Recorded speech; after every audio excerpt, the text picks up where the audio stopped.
Tier list time. We're rocking with the starting pitchers tier list, the aces. You guys have probably been waiting for this one because everybody wants to know how good is their ace on their favorite team. So that's what I'm gonna be doing today, going through every team's ace. Some teams have some aces, some don't really have one. Gonna be ranking them. The tiers are a little bit different this time. You'll see it when I show you the tier list, but I made this tier list, put every team's apparent ace. A guy like Chris Sale, Mike Soroka, Justin Verlander left off because they haven't really pitched in a while, even though they definitely are their team's aces. So we had to substitute them for some other people. That being said, I'm super excited to do this tier list. I hope you guys are excited to see what I got here because you love these tier list videos. You love telling me where I'm right and wrong, and make sure you do that again in today's video down in the comment section below. Drop a like on it if you do enjoy it. We hit 3,000 likes on this video. I'll do a tier list of overrated, underrated like I did a few years ago on some of the biggest players in Major League Baseball. Subscribe to the channel if you have not yet done so. Again, thank you for 200K. We keep on climbing. I really do appreciate it. And follow me on Twitter and Instagram at GiraffeNeckMarc. Links in description. Also, keep an eye out for my community tab later today. If you're a fan of MLB The Show videos, got some big news coming at you later tonight. So here's the tier list. You see it's a little bit different. Take a look at these tiers. Elite, legit ace, top line starter, strong starter, back end of the rotation. Because I think all these guys to be number one, no one's really trash, no one's really bad. So I wanted to change it up a little bit here. You have elite, so we're talking about the best pitchers in the game. Legit ace, where it's like you are a number one on most teams. Top line starter, if you're not the number one, you're maybe a number two on most. Strong starter, that's kind of like your three starter, middle of the pack kind of guy. And then back end of the rotation is, hey, maybe you're on a team that doesn't have a really good pitching staff right now. You're not a bad pitcher. You are a major league pitcher that has value. You're just not one of the top guys. So let's go ahead and do that. And getting us started is Tyler Anderson. I think Tyler Anderson would be a great back end rotation guy. If he's your 4 or 5, that's a really strong left-handed arm that you have out of your rotation. He's been getting more strikeouts recently. He has improved as a pitcher. Do I think he's one of your top guys? Absolutely not. But in a rotation, I would love to have him in the back end. Chris Bassett. I think Chris Bassett goes in this strong starter spot. I think really Chris Bassett's more of like that 3, maybe a 2 on some teams. He's got good stuff. He's not going to strike out all the batters in the world. I don't even want to call him a pitch to contact guy because he is just a good pitcher, limits those hard hits. I think playing in Oakland does help a little bit, but he has improved as a starter massively. Very underrated pitcher. Would be a really nice pickup for a team if you were contending and the A's wanted to move him. But right now, if the A's grab an ace, he's going to be even better. Jose Berrios. I think Jose Berrios has the ability to be a top line starter. I don't think he's a legit ace just yet. I mean, he's shown us the potential. He has great stuff, has nasty pitches, but hasn't put it together to be a legit ace just yet. I think he's like a number 2 on most, which is also perfect because look at how this is building up here. I'm getting to show you all the guys. These are like perfect dudes for each of these tiers. Shane Bieber. I think Shane Bieber is the first pitcher that's going to go in the elite category. He's a top 5, maybe at worst top 10 pitcher in the game. He strikes out batters at will, like a K rate above 30% mark easily. Doesn't walk guys, limits hard contact. While his numbers are a little bit down this year than from his Cy Young year last year, I mean, this guy's so sick. We know Bieber's one of the best pitchers in the game. Another one of the best pitchers in the game, I'm going to go with Walker Bueller. Walker Bueller is super, super elite. He has officially, in my eyes, taken over the ace crown from Clayton Kershaw. Kershaw's still very, very good. Walker Bueller's sick, though. Bueller is so unbelievably good. He goes deep into every game. He strikes out a ton of batters. Nobody hits the ball off him. Doesn't walk guys. There's nothing not to like about Walker Bueller. This dude is a gamer and one of the best pitchers in the league. Same thing with Garrett Cole. As much as I like to call him the sticky stuff merchant and take shots at him for how his play has been recently, because ever since the sticky stuff crackdown, he's not been very good, or he hasn't been as good. That's what I want to say. He's still one of the best pitchers in the game. Top 5 for sure. Arguably number 2. You can make an argument for some other guys maybe, but he's pretty sick. The conversation was him or deGrom before the season started. You're crazy because deGrom's the best, but Cole is still very much elite. And that segues perfectly into who is the best pitcher in baseball. I'm putting him at number 1, even though inside the rankings it doesn't matter. It's Jacob deGrom. He's the best pitcher in baseball. He's arguably maybe the best player in baseball because of how good he is on the mound. This guy is disgusting. Super devastating news that his forearm is tight. Never like to hear that. He's on the IL for who knows how long. So I'm terrified as a Mets fan because this guy, we don't go anywhere without him. He is so unbelievably important to this team. He's the best pitcher in baseball. He's just elite. Danny Duffy. Ooh, where do I put Danny Duffy? I think Danny Duffy's a strong starter. I think as like a 3 or a back end 2 or something like that, I think Danny Duffy can be really effective. He's actually doing something this year that we haven't seen in the past, which is striking out more batters. So maybe Danny Duffy could even go into this top line starter, but I'm not going to overreact just yet. I do think he is a very strong middle of the rotation guy. Nate Eovaldi. Where does Nate Eovaldi go? He has the stuff to be a top line starter, and I think if I'm going to put Berrios there, I could put Eovaldi. I think Chris Bassett is a little more safe. I don't know if that feels right to even say, but Eovaldi's got that fastball. He's got great breaking pitches. He's a really, really strong starter. He's been great for the Red Sox, filling in as their ace right now in that rotation because Sale's hurt. I think top line starter's fair. JackFlaherty. I think JackFlaherty is a legit ace. I don't think he goes in this elite category, but I do think he's a legit ace. While he has struggled a little bit the last like year-ish of baseball, I think that's just something that's going to happen for a young starter. starter. I mean, we saw what he did a couple years ago where he was lights out. I don't think that's fake. I think he's a legit ace. I love me some Zack Gallen, and I would love to put him in legit ace, but I think right now I got to take a little step back. Top line starter. I think he's a 2 right now. I think that's on most teams he's going to be a 2. I think he has the potential to be one of the best pitchers in baseball as the years go on, but the control's been a little bit of an issue this year. He also battled some injuries, so that probably has to do with a little bit. I'm a big Zack Gallen fan, probably one of the bigger ones out there, but I think right now he's probably more of a really, really good 2 than a legit ace. Maybe I'm tough, but Zack Gallen, I know he's going to get there. Kevin Gausman's a legit ace. Definitely a legit ace. I'm not yet ready to put him in elite. I need a little more out of Gausman. I need a little more, but boy, is he getting close. That fastball splitter combo is just unhittable. He has completely changed his game, completely changed my outlook on him. He's an awesome pitcher. Kyle Gibson, I might catch a little slack for this. I'm just not a huge Kyle Gibson fan based on his stuff. He gets the job done, and here's why I think Kyle Gibson is a good pitcher, but perfect in the back end of the rotation. You can like max him out for like 5 innings. You can get really, really good pitching out of him. He limits hard contact, gets ground balls. He does what you want out of a back end guy. I don't think he has as good stuff as the guys that I listed above him, and I think that can be seen in his K rate and even his walk rate sometimes, but he's good. He's a solid pitcher. Back end rotation, he's better than Tyler Anderson though. Like, I know people are gonna be mad. He has a sick ERA. Dive deeper into the numbers, you know that while he does have a great ERA, he's not one of the best pitchers in the game. Tyler Glasnow is a legit ace. Before the injury, Tyler Glasnow was going off this year. I mean, he strikes out so many batters. He's got some of the nastiest stuff in baseball from a starting pitcher. Like, he's up here with stuff-wise with Cole, Bieber, deGrom. He's up there. But we have seen him have his issues, so I think legit ace is a very fair place to put him. Ooh, Sonny Gray. See, he's tough. He's tough because I think really Sonny Gray is like probably the best number 2 starter you can have in baseball, but one of the weaker aces. And that's not saying much because, again, you're an ace. Being a weak ace is still one of the best pitchers in baseball. Where does Sonny Gray go? Upon further review, Sonny Gray goes an ace. If you're going to be at least one of the worst aces, I think that deserves to be a legit ace because Sonny Gray is sick. The strikeouts have been boosted up a little bit. He's in Cincinnati. Drive line guys will fix you. And what do you know, Sonny Gray? Not that he need fixing, but he's really elevated his game. I'm confident with him as a legit ace. Zack Greinke, to me, right now, feels like a strong starter, and it pains me. McCullers might even be better right now. Luis Garcia, they might have better guys at the moment, but I think like conventionally, I think Astros would make him like their game 1 starter, maybe. I don't know. Verlander's their guy, so the Astros are super tough. I think he's a strong starter right now. He's getting up there in age, pitching a little bit more to contact and not getting the swing and misses. Still sick though. Kyle Hendricks is a strong starter for me too. He kind of falls in that category of like, yes, he's had that great success and he's been fantastic, but I can't put him in the same category of guys with stuff like Zack Gallen, Kyle Hendricks, Jose Berrios. Just the fact that he's getting hit a little bit more this year and last year scares me a little bit. He still had elite control. Some of the best out there. Like, he's Greg Maddux-like, but he's not Greg Maddux. And for me, that makes him a strong starter. Sorry, Cubs fans. He's very good. You say Kikuchi. Man, Kikuchi for me is tough. Kikuchi feels like he could be here. I'm going to put him back end rotation right now. He's vastly improved. Like, that fastball, the velo is there. So he's getting really close. But I want to see a full year out of Kikuchi before I start to put him as like a strong starter. I still think he's good. I'll take him on my team at the back end. But right now, I think Kikuchi just goes right there. Lance Lynn. Lance Lynn is a legit ace. I didn't think I would say this a few years ago, but Lance Lynn is a legit ace. He stepped into Chicago, has taken over this ace role, I think, from Giolito. Giolito, a little bit of a down year. Lance Lynn,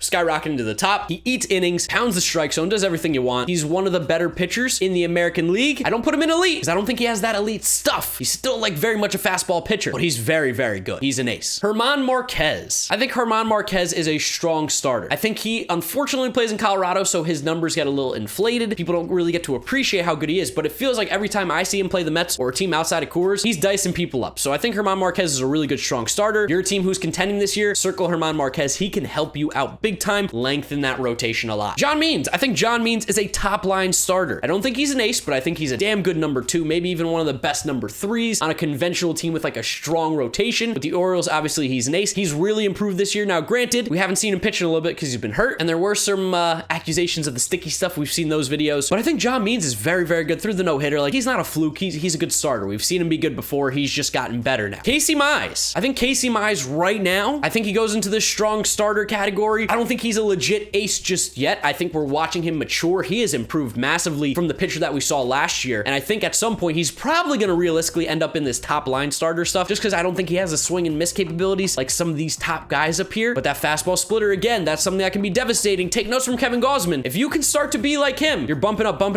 even more. But right now, strong starter. Charlie Morton, I think, is also a strong starter while he's having a pretty decent year. I think we know that Charlie Morton's at the back end of his career. He's kind of finishing out strong here. You have Soroka, you have Fried, who are typically going to be better than Morton. It's just right now he technically falls in as their ace. I think Charlie Morton's like another really, really strong 3-4 starter. Shohei Ohtani. I think Ohtani's a legit ace. While his ERA is not at that legit ace category, I think we know he's got some of the best stuff on the mound in the game. He's absolutely filthy. Strikes out dudes a lot. The walk issue is going to be a little bit of a problem, but he's hitting and pitching, so I'll give him a break. He's just one of the most talented players in the game, and I think he's definitely a legit ace. He's an ace on pretty much every team he goes to. Trevor Rogers. I think Trevor Rogers has the potential to be a legit ace. I think right now he is a top line starter. Need to see a little bit more out of him before I put him into that legit ace category. But from the left-handed side as a starting pitcher, I mean, look at who's up here. He arguably has the best stuff a left-handed starting pitcher has in Major League Baseball, arguably. Like, he's got a really good fastball, great slider, good changeup. Top line starter for me. Not ace just yet, not legit ace. Hyunjin Ryu. I think Ryu also falls into this category of top line starter. Like, he is the ace in Toronto for sure, but if they could get like a legit power arm, oh my God, Ryu is a number 2. That's so sick. And that's what made him really, really special in Los Angeles, is that he was around all those other players. And when he's like a 4 and you get those production out of him, it almost hypes him up a little bit more. I don't think he's your stereotypical number 1, but I think he's a damn good number 2. Max Scherzer, elite, disgusting, maybe the number 2 best pitcher in baseball. People kind of forgot about Mad Max. Had a little bit of a down year last year. People were doubting him, but he might be the 2nd best pitcher in baseball. He's so sick. He's unbelievable. Mad Max is so